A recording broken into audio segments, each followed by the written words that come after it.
terkasih, apa kabarnya kalian? Semoga senantiasa sehat ya. Jumpa lagi dengan saya. Hari ini kita akan belajar tentang pendidikan agama Katolik.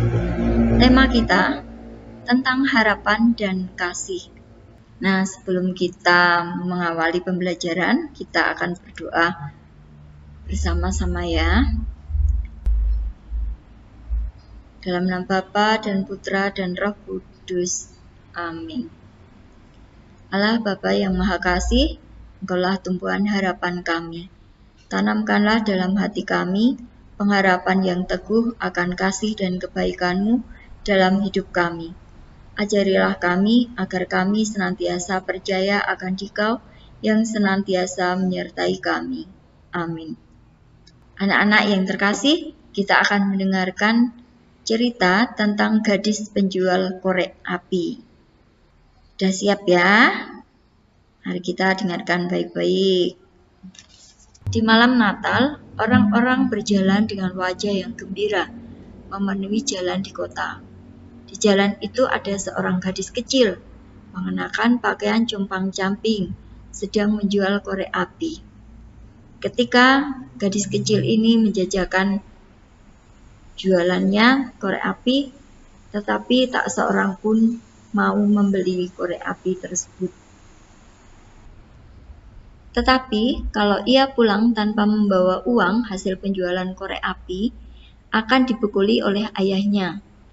Ketika akan menyeberangi jalan, tiba-tiba sebuah kereta kuda berlari dengan kencangnya. Gadis itu melompat karena terkejut. Pada saat itu sepatu yang dipakainya terlepas dan terlempar entah kemana. Sedangkan sepatu sebelahnya jatuh ke seberang jalan. Ketika gadis itu bermaksud pergi untuk memungutnya, seorang laki-laki memungut sepatu itu lalu melarikan diri. Akhirnya gadis itu bertelanjang kaki. Di sekitarnya korek api itu jatuh berserakan. Sudah tidak bisa dijual lagi. Kalau pulang ke rumah begini, ia tidak dapat membayangkan bagaimana hukuman yang akan diterima dari ayahnya. Apa boleh buat, gadis itu membawa korek api yang tersisa, lalu berjalan dengan sangat lelahnya. Terlihatlah sinar yang terang dari jendela sebuah rumah. Ketika gadis itu pergi mendekatinya, terdengar suara tawa gembira dari dalam rumah. Rumah yang dihangatkan oleh api perapian dan penghuninya terlihat sedang menikmati hidangan Natal yang lezat. Gadis itu meneteskan air mata. Ketika ibu masih hidup, di rumahku juga merayakan Natal seperti ini. Dari jendela terlihat pohon Natal berkelip-kelip dan anak-anak yang gembira menerima banyak hadiah. Akhirnya cahaya di sekitar jendela hilang dan sekelilingnya menjadi sunyi. Salju yang dingin terus turun. Sambil menggigil kedinginan, gadis itu duduk tertimpa curahan salju. Perut terasa lapar dan sudah tidak bisa bergerak. Gadis yang kedinginan mengembuskan nafasnya ke tangan, tetapi sedikit pun tak menghangatkannya. Lalu ia menyalakan korek api untuk menghangatkan dirinya. Lalu dari dalam nyala api muncul sebuah penghangat. Gadis itu mengangkat tangannya ke arah tungku pemanas. Pada saat api itu padam, tungku pemanas pun menghilang. Gadis itu menyalakan batang korek api yang kedua. Kali ini dari dalam nyala api muncul aneka macam hidangan. Di depan matanya berdiri sebuah meja yang penuh dengan makanan hangat. Kelihatannya enak sekali. Kemudian seekor angsa panggang melayang menghampirinya. Tetapi ketika ia berusaha untuk menjangkau, apinya padam dan hidangan itu pun menghilang. Gadis itu segera mengambil korek api, lalu menyalakan lagi. Gadis itu tanpa sadar menjulurkan tangannya, lalu korek api bergoyang tertiup angin. Tetapi cahaya lilin itu naik ke langit dan semakin redup, lalu berubah menjadi bintang yang sangat banyak. Salah satu bintang itu dengan cepat menjadi bintang beralih. Wah, malam ini ada seseorang yang mati dan pergi ke tempat Tuhan ya. Waktu nenek masih hidup, aku diberitahu olehnya. Sambil menatap ke langit, gadis itu teringat kepada neneknya yang baik hati. Kemudian gadis itu menyalakan sebatang lilin. Lalu di dalam cahaya api muncul nenek yang dirindukan. Sambil tersenyum, nenek menjulurkan tangannya ke arah gadis itu.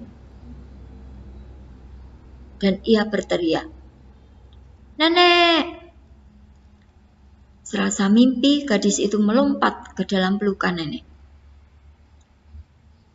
Gadis itu menceritakan peristiwa yang dialaminya dan di dalam pelukan nenek yang disayanginya.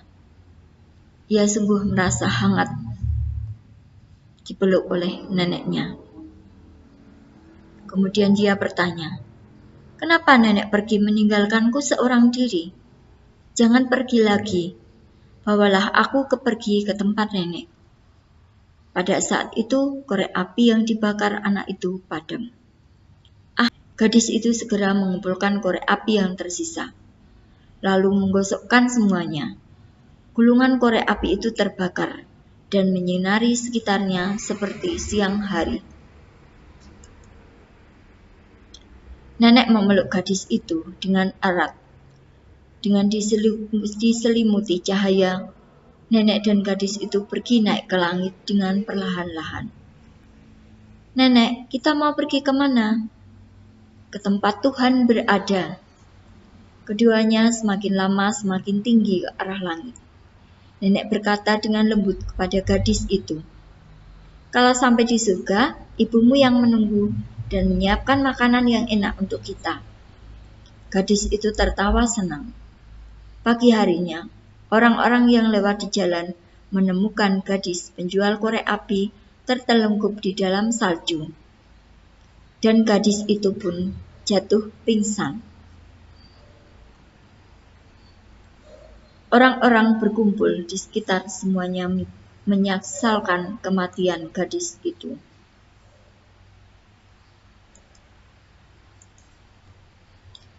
Nah, anak-anak yang terkasih, kita akan mengambil sebuah makna dari cerita tadi tentang gadis penjual korek api, yaitu agar kita diajak untuk memiliki kepedulian sosial, menghargai pekerjaan orang lain, peka pada sesama yang membutuhkan, dan hidup saling tolong-menolong.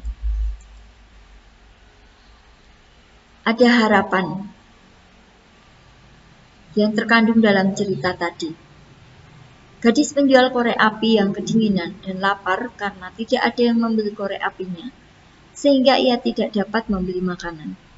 Gadis tersebut mencoba menghangatkan tubuhnya dengan menyalakan korek apinya. Setiap kali menyalakan korek api, gadis tersebut mendapatkan suatu harapan yang terungkap dalam sebuah tungku yang bisa menghangatkan tubuhnya. Suasana Natal yang begitu indah dan kebahagiaan tahun baru bersama neneknya. Harapan selalu hidup dalam diri kita. Nah, sekarang kita juga akan mendengarkan tentang kisah dari Santa Monica. Nah, anak-anak yang terkasih, Santa Monica lahir di kota Tagaste, Afrika Utara. Dia berasal dari keluarga Kristen yang saleh dan taat beribadah. Suami Santa Monica bernama Patricius. Kemudian Santa Monica dan Patricius memiliki 3 anak, yaitu Agustinus, Navigius, dan Perpetua. Kehidupan Santa Monica jauh dari kebahagiaan. Patricius, suaminya, seorang yang kasar, mudah marah, tidak setia, peminum, dan mempunyai ekonomi yang tidak memadai. Namun Santa Monica menghadapi suaminya yang memiliki sifat seperti itu, dia sabar dan tenang. Santa Monica juga memiliki kasih yang luar biasa, khususnya untuk anak-anaknya.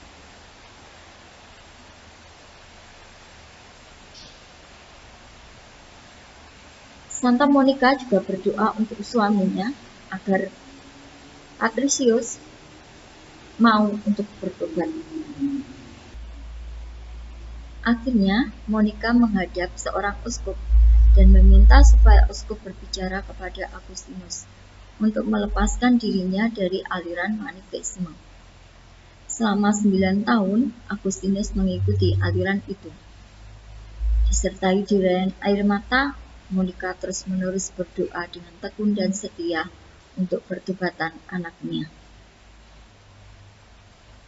Kemudian, dia berencana untuk ke Roma, tetapi ibunya tidak mengizinkan.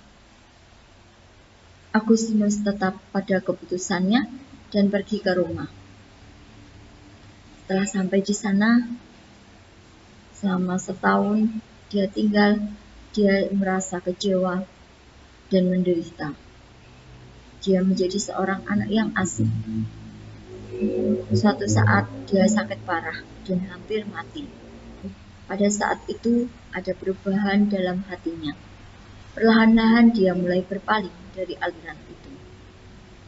Dia menyadari bahwa berkat doa-doa ibunya yang setiap hari ke gereja dan dengan ratap tangis berdoa untuk keselamatan, akhirnya Agustinus sembuh dan sakit dari sakitnya, dan dia mulai teringat oleh Santa Monica ibunya. Pada suatu ketika, Agustinus pergi ke Milano, dan jarak antara Roma dan Milano cukup jauh. Di sana dia bertemu dengan Uskup Ambrosius, seorang ahli pidato yang terkenal, dan dia disambut dengan baik dan penuh kebapaan. Akhirnya Agustinus menjadi rajin dan setia untuk ke gereja dan juga mendengarkan khotbah dari Uskup Ambrosius. Pergulatan yang terjadi pada Agustinus setelah dia bertemu dengan Uskup Ambrosius, akhirnya dia menemukan jalan keselamatan. Akhirnya dia minta dibaptis. Dengan berjalannya waktu, Monica menyertai pembaptisan Agustinus dan Adeodatus. Agustinus dibaptis oleh Uskup Ambrosius. Pada usia 56 tahun, dia meninggal dunia karena serangan demam yang hebat. Hati Agustinus sedih luar biasa. Dalam kesendiriannya, Agustinus mengenang kembali kebaikan dan kesetiaan ibunya yang sangat suci. Teladan hidup Santa Monica dan doa serta tangisan yang tak kunjung putus didengarkan oleh Tuhan. Santa Monica meninggal tanggal 27 Agustus. Yang terkasih, dari cerita Santa Monica, tentu banyak hal yang boleh kita ambil makna dan teladan. Harapan harus selalu hidup dalam diri kita. Dan Santa Monica juga memberikan teladan dalam hal berdoa. Dia berdoa selama 20 tahun. Barulah ia melihat Tuhan menjawab doanya. Dan anak-anak yang terkasih, janganlah kita putus asa, karena Tuhan mempunyai rencana yang indah untuk hidup kita.